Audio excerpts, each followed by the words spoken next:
Shalom, shalom, all my brothers and sisters across the diaspora and the four corners of the globe. This is Natsarym Queen D coming to you live from an undisclosed location in the United Snakes of America. So, with that being said, I am coming here to talk to you about my experience leaving Ghana to come back to the United Snakes of America. So I had to go the day I'm supposed to leave. I had to go to the embassy to pick up my passport. But because I had my bags on me already, they wouldn't let you in with the bags because security don't really want to take a risk with the bags. Mind you, I've been in there before and they allowed you to put your purse there. But they wouldn't take a risk with my big bags. I find that very odd and interesting. For a person who only supposed to be there for 5 minutes to pick up a passport.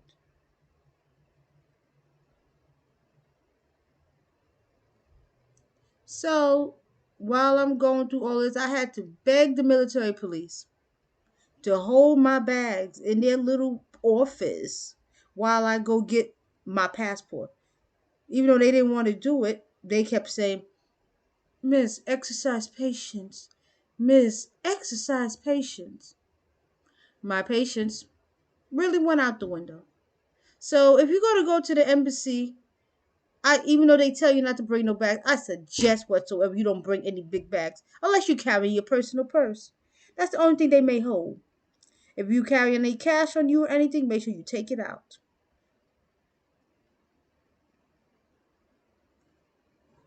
So after that, the cab going to the airport.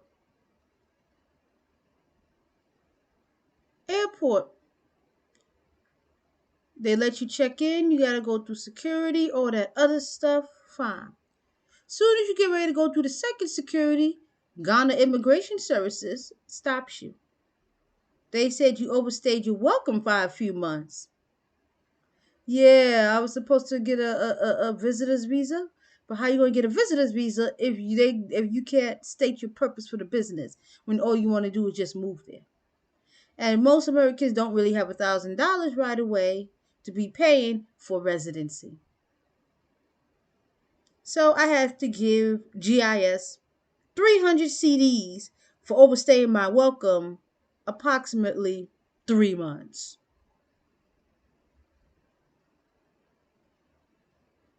300 CDs. I had to pay the fee. All right. Pay the fee for that. You get through security, everything's fine. You get patted down right before you go on your flight. You go on the flight. You get to New York. You go through customs. Oh, in the system, it appears you reported your passport lost.